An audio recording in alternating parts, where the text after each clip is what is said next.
I mean, how many times has someone proposed something, everyone's like, I don't get it, rah, rah, rah. But then someone else is like, look, what this is really about is blah, blah, blah. And everyone's like, oh, that sounds great. That I want. What you just said, it's not bad information, it's bad presentation. I made my whole career doing that. I feel like I can rule the world. I know I could be what I want to. I put my all in it like no days off. On the road, all right, Jason, we're live. This is how we start. we just jump right into it. Can I give my like brag about you intro of what I know about you, and then you can kind of correct anything that I get wrong? Of course. We have Jason Cohen. So Jason Cohen originally started, you had a bunch of smaller businesses, but in the early 2000s, you started, was it called, it's just called Smart Bear or Smarter Bear? Just Smart Bear. That was 22 years ago, believe it or not. So 22 years ago, you started Smart Bear. You grew it for like 7 years, bootstrapped it, making millions of dollars in profit, sold it. That company now has 1,000 plus employees, has sold recently or traded recently for like $2 billion. Is that right? Yeah, it actually doesn't have that many employees. It's more like hundreds, which is part of why it's impressive, because it was sold in 2020 for $2 billion and it doesn't have 1,000 employees. It's super profitable. Like, it was publicly said then what the profits were. It's 50% bottom line profit. God, so just a cash printing machine. Then you started WP Engine, of which I'm a customer of. WP Engine is one of the largest web hosting companies in the world. That company you bootstrapped for 2 or 3 years. Then you've raised, I think, $200 or $300 million. It makes many hundreds of millions of dollars. It's worth billions of dollars. And all along the way, you've been blogging at smartbear.com. I've been reading that for years. You are not the loudest person.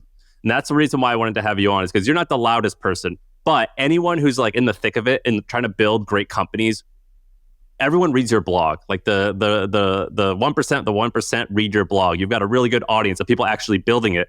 And the reason I like you is you and Dharmesh are a little bit of the same personality to me. There's like this Venn diagram, and it's like people who are wildly successful, like we're talking billionaire successful, but then also are just do shit just because it's fun. And at the same time have this weird, like logical way of thinking, but then can like disregard that logical way of thinking and just do what's cool and what's exciting, which is really rare to have someone who's both an engineer, but also understands like, fuck it, I'm just going to do it because this is cool. And you do that. So like Shaan, he just DM'd me on Twitter. And I was like, dude, I just got this automated DM from you. He's like, oh yeah, I built this script that automatically DMs everyone who follows me on Twitter. So he's that type of guy where like he's got like 1,000 projects that he will never even talk about, but it's like a little thing that he hacked together on the weekend. But you also have WP Engine, which is this massive unicorn. And so that's why we wanted to have you on the pod. Well, yeah, I mean, WP Engine's like one of the top 10 web platforms in the world. And then you're also tinkering with like these auto DM scripts because you're like, yeah, this is useful. I like this. And so that combo we've come to find is a really good fit with us on the pod. Somebody who has ambition and scale, but also is a tinkerer at heart. I want to talk to you about some different ideas. So check this out, Shaan, on your computer, and Jason, if you have a computer, do this too. Go to zek.app. So it's the word deck, but with the Z. So ZECK.app. Okay. So it says, Zek's reimagine how CEOs collaborate with their board. You scroll down. Whose face is that? Yeah, Ed Norton. Ed Norton, the actor, is the founder of this company. That's funny. I believe he's like, if you Google like this company Zek and you see like them doing presentations on CNBC and shit like that, he's talking. He's the founder of this company. Dude, I just booked a demo call in 45 minutes just in case it's Ed Norton I just might get a free call with Ed Norton. This might be great. If it's not Ed Norton, I'm immediately hanging up the Zoom.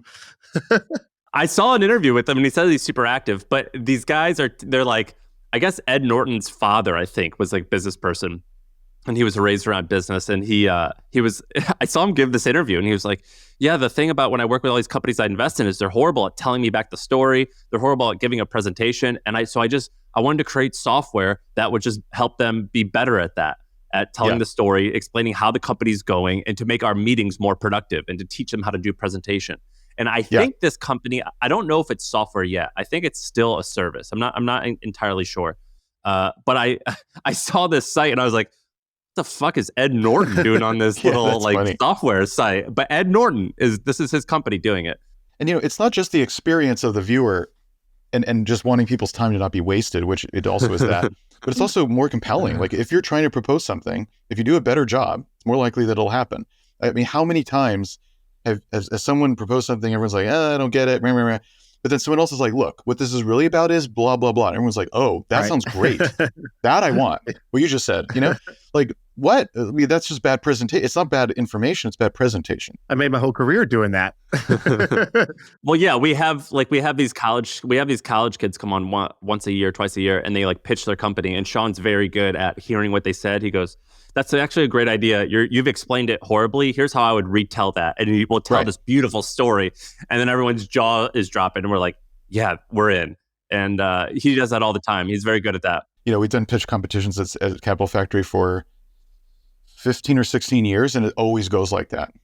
So can AI magically fix it all? I don't know about that. But like, could it go from like -10 to at least like a 2 out of 10?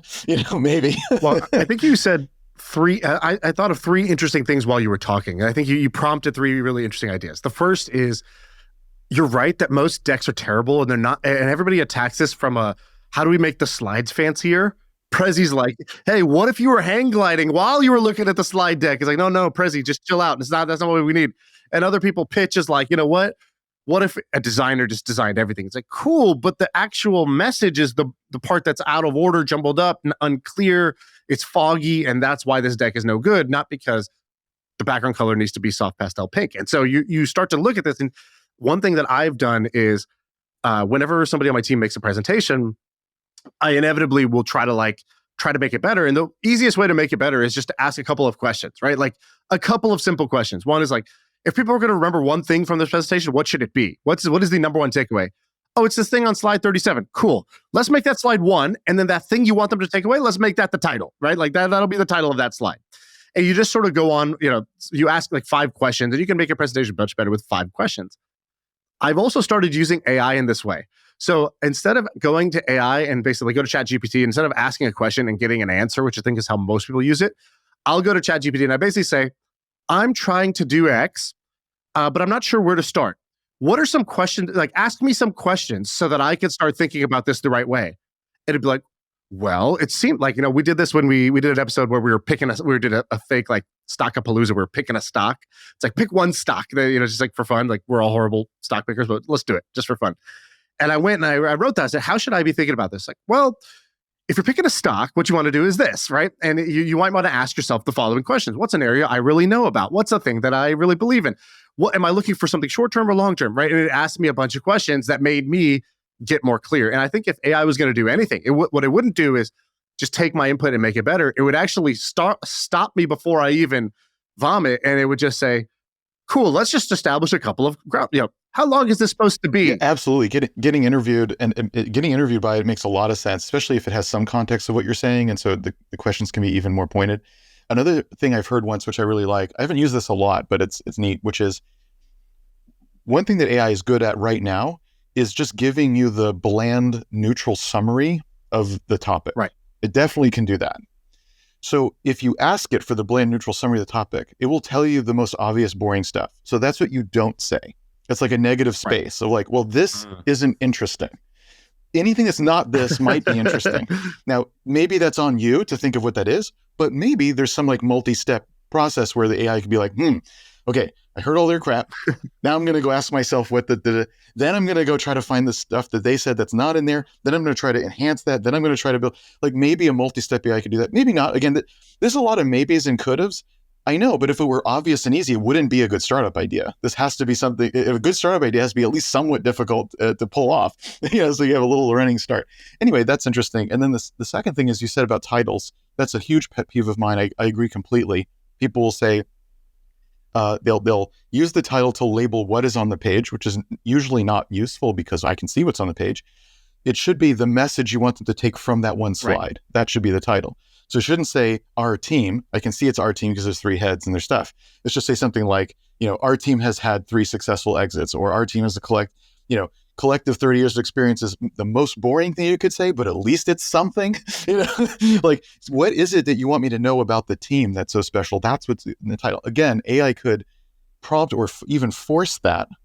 And it also then helps it goes the other way too. Now it helps your narrative. Oh yeah, so I should put on the screen where we all went to college and stuff. I shouldn't read that. I should talk about the title, which says we've had 2 exits. So I should say, yeah, we exited this thing in this space, this thing in that space, and we work together there. We've been through the trenches. That's why this team is totally de-risked in terms of people, which you don't see every day. So we have plenty of risk, but the team's not one of them. Whoa, that's a good thing to say on a team slide to an investor. The investor's like, okay, tick. Like, I don't quite believe you that there's no risk, but like, I'm with you. This isn't when I'm going to lose sleep over it. I love that. That should be the title. So like AI could help, and that goes both ways in do it. And if you don't have good titles, you can say, what do you really want to say here? Oh, let's make a title this long. Okay, now let's go back to the text. This is something you could be prompted for, and any presentation is improved if you do that. Here's what's funny is that, I have no idea if you are, but you might be a billionaire, or you're in that realm and you've started multi-billion-dollar companies.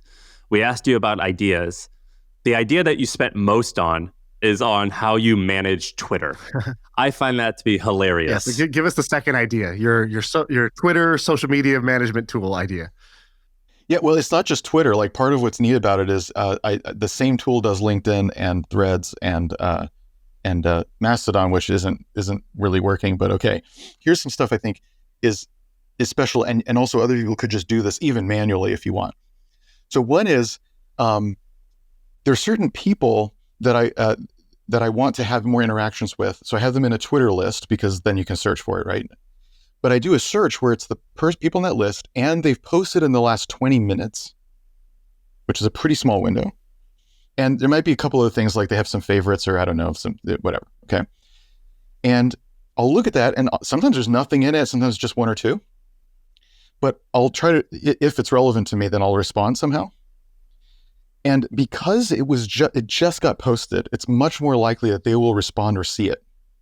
Also, if it's a good comment, like if I spend time making it really good, then their followers who might see this over the course of the next 10 hours, they may see my comment and upvote it. I may be one of those comments near the top that ends up with a lot of likes and maybe some follows. I've seen times where I have a follow bump because of a reply to someone with a lot of other followers, right?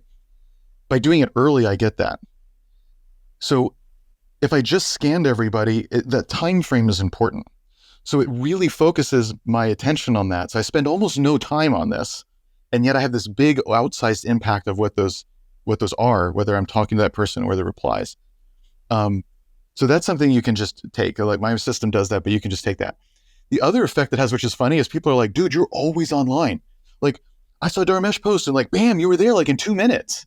What they don't know is, yeah, but I see like 1/50th of what Dharmesh posts. It's just whenever it happens to be exactly what he posted, I'll see it. So your perception is, quote unquote, I'm always online. But the fact is, no, it's this trick. And so it's like a really funny trick that has that effect.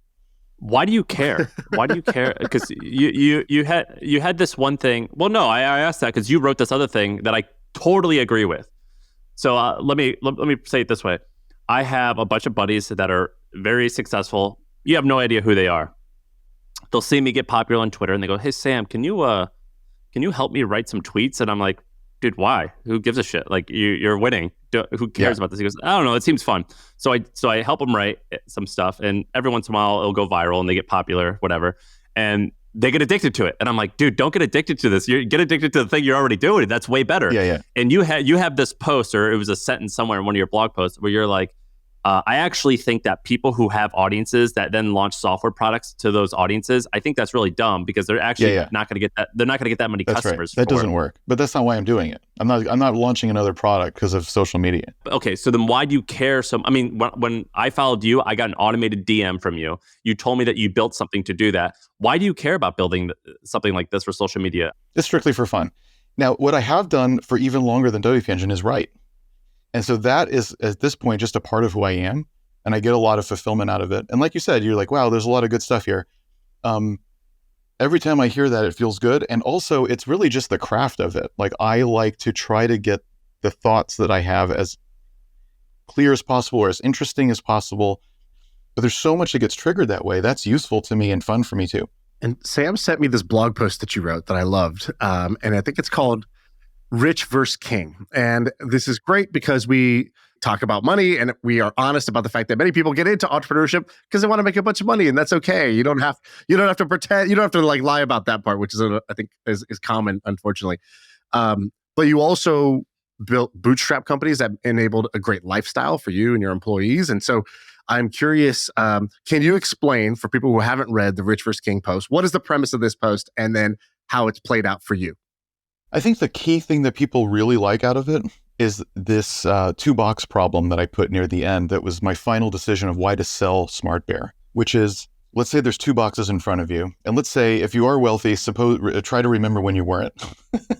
In one box, there's $10 million, like period. That's what's in the box. In the second box, which is opaque, there's either $20 million or nothing. And let's just say it's a 50-50 chance of which one it is. And the question is, which box do you want? You have to pick just one. Which one do you want? Well, if you don't have money yet, I mean, almost everyone's going to pick the 10 million for sure because it changes your life permanently. Now, you could argue, what kind of lifestyle, blah, blah, blah, but like that's a life-changing amount of money. Whereas the other one is even more money, but it's actually not that much more life-changing. And there's a good chance that you won't get it at all. That's silly. This is why when you get offered some money to sell the company, it's often a good idea to take it. Of course, it could be big in the future, but if you haven't crossed over to this life-changing amount of money yet, what I was in that post called the freedom line, you could argue how free, how much money. Okay, but when you cross over some sort of line, which maybe you should decide for yourself, it's awfully hard not to take it. Now, what's interesting with the box game is if you're a statistician or you're an economist, what you would say is there's no difference between the 2 boxes because the expected value of both boxes is 10 million. So they're the same. And my point is, no, they're not. Expected value is not the right way to evaluate the situation. Furthermore, in real life, I said that one box was 50-50. In real life, you don't know what the probabilities are. What's the chance the company will grow and sell and be huge? What's the chance it's stagnant and it doesn't sell? What's the chance that it goes to zero? Like, nobody knows. So it's worse than that. It's uncertainty, meaning I don't even know what the probabilities are, much less risky, which means I do know what the probabilities are. So it's actually far worse. So I know, some people might take the other box. It's okay. You can do whatever you want, obviously, but most people will take that sure thing when it's real money. Now, if it's $10 versus $20, whatever, you might as well take a flyer on 20 because who cares?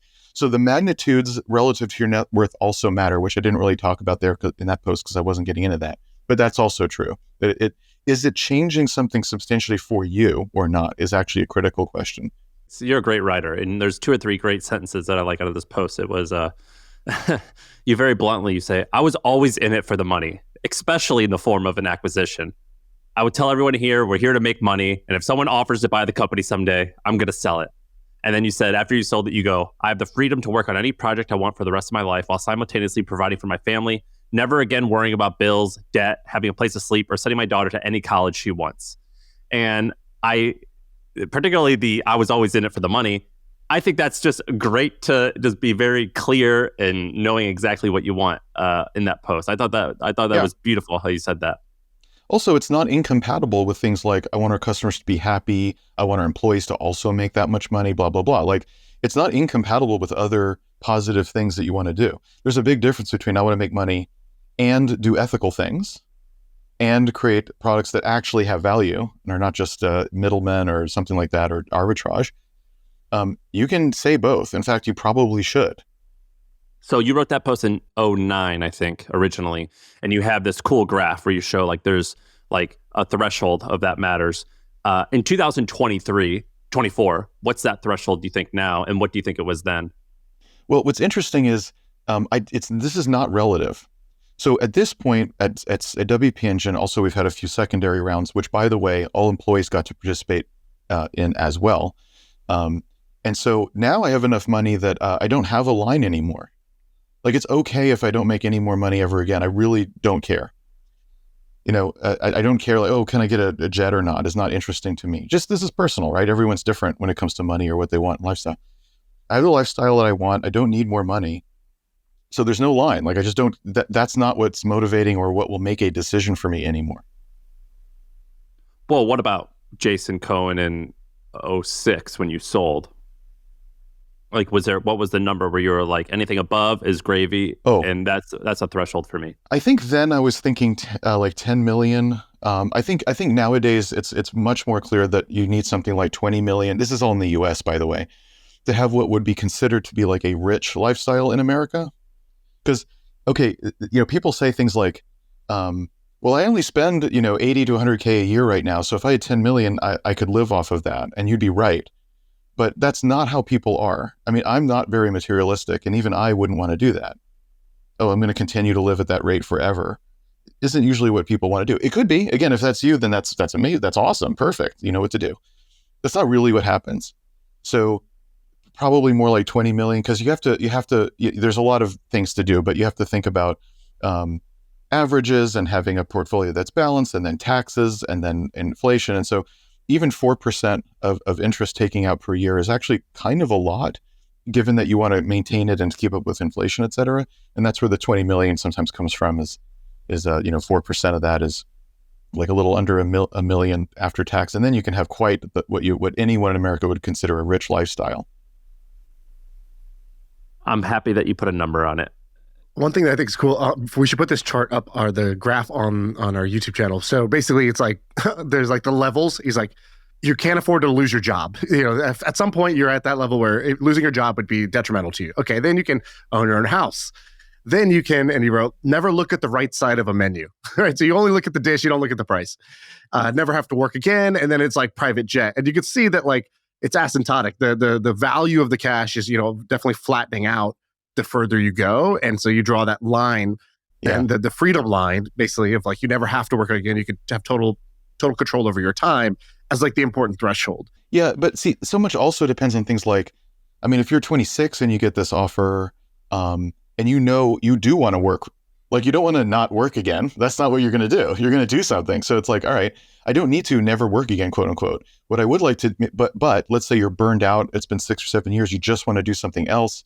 And so, you do take a ton of money off the table. Then you can invest a couple million into your next venture while still keeping a couple million in the bank. And so, no, you couldn't live off that for the rest of your life, but you don't want to live off that for the rest of your life. You want enough to self-fund something and do the next thing. And so, I mean, you have to look at the goals, of course, that are in front of you. But certainly you don't want to adopt other people's goals. I mean, I think that's maybe the unspoken other message of the post is, what is it that you want? And how do you know that?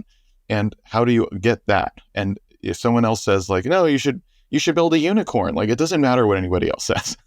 Yeah, play your game. So, your blog is basically like a gold mine of startup wisdom. And I was mining it last night when I was doing my research for this, going back through, reading some of the stuff that I liked. And there was a few things I had never read that I actually really, really liked. I wanted to read a couple of these, get you to react to them, because you had some... Okay. Like kind of just nuggets, small, short things that I want you to elaborate a little bit on, or maybe give an example about, just to make it real for people, because they rang true to me. So here's one. You said, all startups are screwed up, including the ones that work. It's just that the ones that work have one or two things that they're excellent at, even though they screwed up a bunch of things that it didn't kill them. They didn't die. So explain this, because I think people have a perception of, my business is kind of screwed up. That's maybe why I'm failing. The ones that work, it's all working. It's all good. It's, that's something different. That's right. Explain that one. Yeah. It makes sense that that's our perception. Number one, because we all have like some form of imposter syndrome of like somehow everyone else has their shit figured out and we don't, which of course isn't true, but it makes sense that we all kind of feel that way. The other thing is we see every problem in our business and we only dwell on the problems. Like the things that are going well, we're not spending time on those things because that's not what needs attention, needs fixing. So, we're spending 90% of our time on all the problems, of which there are many. So we feel like we're just drowning in bad things, which we are. That's the truth. And then you look at a competitor or whatever, somebody on TechCrunch, and what are you seeing? Some weird, varnished, outside, not true version of it, where they're super confident and everything's fine, blah, blah, blah. The way I like to say it is, whenever you see a company kind of like immediately go out of business, go look at what they posted on their blog the previous week and go look at the last podcast they did. I promise you it was 100% optimism. Everything's going well. We're growing like crazy. We're getting profitable. We're hiring. People are loving. I guarantee it's all that. The week before they went bankrupt. That just proves that it's bullshit. Now, that doesn't mean everyone's failing or everyone's not failing. It just proves that what you're seeing is definitely not the truth. But you are seeing your truth and dwelling on the bad. So this disparity makes sense. But once so it's logical. But once you know that, you're like, okay, so it's not like it's not true that everyone's public persona is the truth. Then the other thing you can do is read the more honest accounts of businesses like Twitter or, Facebook, all this stuff when they were coming up. And it's just full of shit. Like, it's just full of stuff all the time. But what do you see in those things? Not that you should be like Facebook. I'm not saying that, but just as an interesting factor. But what is it about them? It's like, well, here's this thing. There was something about connecting people on colleges with the faces and the whatever that was just so correct, so good. What we might say now had such good product market fit that despite all of the other problems, it was a raging success.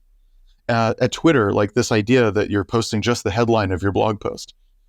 Why was that so perfect? I don't know. Maybe no one does. People have theories. It doesn't matter. Point is, it was so compelling that all those other problems there was a fail whale for years. For years, they couldn't keep the site up. Something about it, again, maybe I can't put my finger on it, but something about it was so compelling, they succeeded despite this obvious, public, massive, multi-year failures.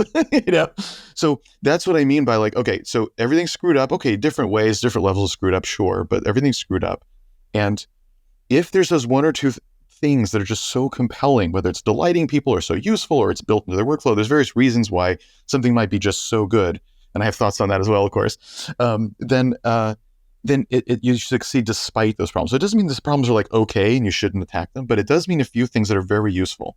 One, emotionally, like get over it. It's okay. Everyone else screwed up too. Two, you're not going to fix everything and you don't have to. Because success stories, besides like Facebook, blah, blah, blah, but even bootstrap solo companies, that person also does not fix every problem they have. Of course, how could they? There's just not enough hours in the day. So you don't have to fix every problem. Ooh, that's a relief. Then it begs the question, which couple of problems only should I be fixing right now that really are holding me back, that really might lead me to go out of business, that really is hindering my growth the most, that's really why people are canceling the most? These are example things that might be that critical problem or two. Identifying that by answering questions like those, that's what you should do. And you should be seeking what that one or two critical things are. That's the reason people don't cancel despite that crap. The reason people sign up to fight. The reason they advocate for you on Twitter or review sites. What are they saying in there that's so freaking good? Because whatever that is, you need every customer to experience that thing. Like maybe you can change your processes or your features or the onboarding process, whatever, so that more people experience that amazing thing, whatever it is. So identifying those 1 to 3 key things, the 1 to 3 problems, that's what you got to do. Then that's where you focus your time, whether you're a solopreneur or whether you're a WP engine, you have 1,200 people. Those are the few things you focus on. How do I remove some of those barriers that I actually should? How do I enhance these things that are the thing that's making it work? And all the rest of it, you don't want to ignore. You want to do it. You see it. But you must, just for capacity. And actually, it's okay that you are. And again, I gave you lots of examples of why it is okay, in fact, that you are. So that's what to do about that. Dude, I remember I used to host these events, and we'd have all these speakers come, and they were founders of every startup you've heard of. And I would hang out with them in the green room with about 6 of them at a time. And it was nothing but complaining and fear. And I remember we had this guy named Alex. Alex started this company called The Athletic. You guys know The Athletic? It's like a subscription sports blog or media company. They eventually sold to New York Times for hundreds of millions of dollars. I was with him, I think, on a Friday. And that Wednesday, the Wednesday before, they just released an article saying they'd raised $100 million in funding. Everything was going great. And they had this beautiful photo shoot. And he was a ball of stress. And I think he was just kind of venting a little bit to me, of saying everything that was going wrong, how he's so frustrated with this and that. And I remember thinking, I'm like, dude, you're in the New York Times like on Wednesday, and you had this beautiful photo shoot. Like, it sounds like everything was going great. And it was just, the reality was that things were going mostly great. Obviously, it turned out all right. But he was just complaining so much to me because I was just kind of a sounding board for him. And I remember like thinking, after all of these events that I've hosted, that was my major takeaway, which is that the people I admire, they were shit shows just like I was. And that was like kind of a game-changing, kind of mind-altering belief that happened doing those events. I gotta be careful. I gotta be careful asking, how's it going? You never know what answer. Don't ask. I was like, how are you, man? And it was like just bitching constantly. And I also I gotta give these guys respect. I was egging them on. It's not like they were just like bitching to bitch. I was egging them on. Something does change with scale. So Before product market fit, it's obviously you don't know what you're doing yet. That's the whole point. And then you do, and you're starting to scale up if you do. Then it's just all a shit show, all of it, because everything's growing and weird and no one knows what to do. And the things that got you to product market fit are the wrong actions to take when you scale. You're like, all I'm doing is experimenting. Not when you scale, you know what to do. Now you need to do more of it. You need specialists in it. So it's a totally different behavior. It becomes more like a tumultuous ocean kind of thing, where it's like some things are riding high and fine, and some things are not. But it's not true that like 100% of the things are broken. It's just not true anymore, because we've had the time and the people and blah, blah, blah to build up to that. And you need to. Like, as you scale up, it needs to not be a food fight forever. Like, it has to mature into something, because you can't operate, like you were just saying, with 1,000 people. That's just complete chaos. So it can't be. You had a good quote from the guy from Box, Aaron Levy. He said, he goes, starting up is the act of doing as many jobs as possible to make sure your company doesn't die. And then scaling up is the act of shedding as many jobs as possible to make sure that your company doesn't die, to make sure it survives, right? Yep. I think that's very true. Another thing that Aaron Levy specifically said is, at any given time, half of the company isn't working. I just don't know which half. Right. Dude, Aaron Levy doesn't get nearly enough clout, I think, as he should. So for those listening, Aaron Levy started Box. It's box.com. He started Box, which is it's like very similar to Dropbox, but enterprise. He started that company when he was like 18, or was it 18? Was he that young? Like, he was just out of high school, I think. And it's now a publicly traded company, and he's still the CEO. He's been doing this now for 15 plus years, maybe.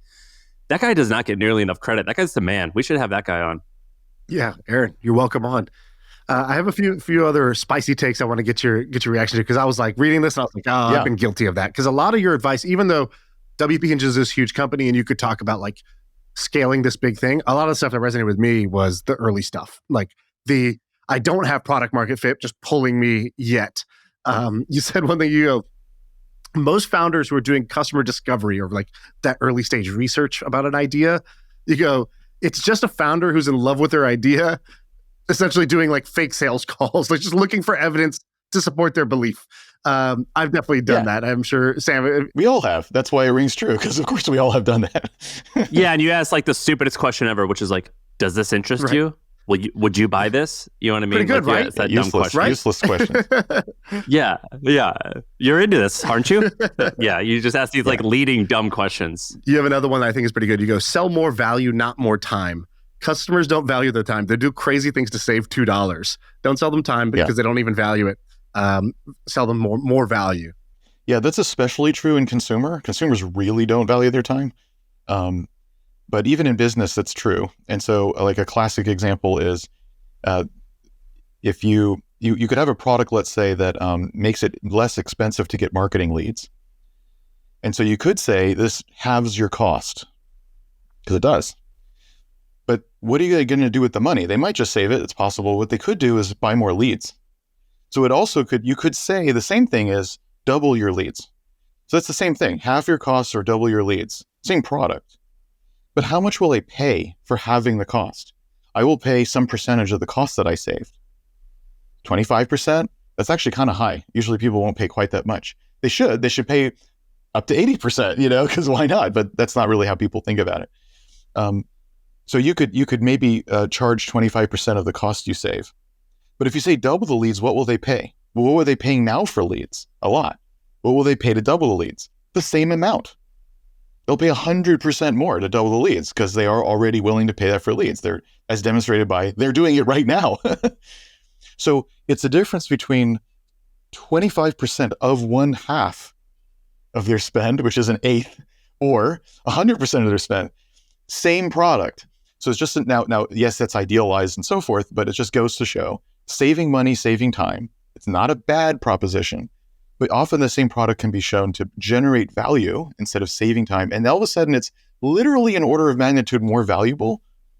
Now you could take all of that in price, but as a quote that I took from Michael Malbusen, who's amazing in finance, but startup folks haven't heard of him. He has this great thing about this, which is the thing to do, I'm paraphrasing, but the thing to do is to generate customer as much value as you can for the customer, and then decide how to split it with them. So you could split it with them by charging more. You could split it with them by higher retention. They just love you and they stay. They're getting so much value. Or getting new customers, or advocacy. They love you so much they talk. Like, these are all ways you get value. Harder to measure than price, I grant you that, but they're very real. It's very real in terms of their healthier business and the risk and the growth, like very real and all those things. So, of course, that's a something of a subjective statement. I get that, but nevertheless, it's really useful to think first, generate a lot of value, then think, now how do I split that with the customer, whether that's some price, some not, and if so, even if it is price, how am I positioning that with them as in more value versus less, saving money or less cost or less time, something like that. The only way that this story not ends, but the exit, you guys have to take this public, right? There's a variety of things you can do when you're our size. One is going public. One is that another PE firm. Another one is getting purchased by a sufficiently large company, either directly or due to another investment, which again could either be a private thing like PE, or it could be they might be on the public markets and therefore have a stock sale or something like that. You wouldn't want that though, right? So the way I think you should build a good company is you want optionality, the ability to sell and at good terms, but not have to. The ability to raise more money at good terms, but not have to. Right? The ability to go public, but not have to. Like, optionality is power. So how do you do that? You build a good company in the usual ways, a company that's growing and is profitable, and the employees are happy as evidenced by they stay, and customers are happy as evidenced by they stay. Like these very obvious things of like, what's a good company? You do that, and that maximizes your options because it's good, and therefore you can drive a seat. That's what I've said all along, and still believe this very day. That's the right thing for us to do. Is that? Can I ask you one quick question as we wrap up? We talked about TKO. Shaan and I both love him, but this was we were talking about stocks. He picked the company that owns UFC and WWE. TKO is, I don't know, minority owned, or one of the brainchilds behind TKO is Silver Lake Partners, and their right. CEO, I think his name is Agan Durbin. Is that how you say his name? I was looking him up the other day. Real fascinating guy. Does he sit on your board?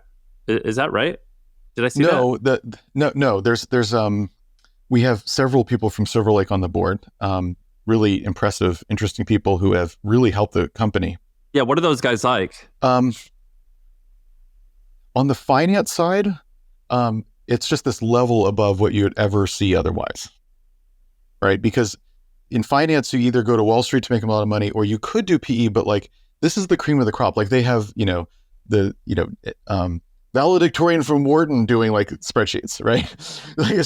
and then it goes up from there. So it's just like this amazing analysis and insight into things. Plus, of course, they see a lot of different companies, so they can bring a lot of like, this is happening to a lot of our companies now, that sort of thing. Another thing I will say that's special is you think PE and you think, okay, well, they just take the companies apart and don't care. And of course, there are those kinds of PE that absolutely exist, so that reputation is earned. With Silver Lake, though, that's not the case. That's not the reputation they have. So when you have an investor who, on the one hand, sure, they can do all the cutthroat stuff. They're capable of all of it, but also they have that sort of a view on what is product, what is success, how do you build value. That's incredible. So Silver Lake has been really amazing. But obviously, there are two things. One is a lot of firms aren't like that.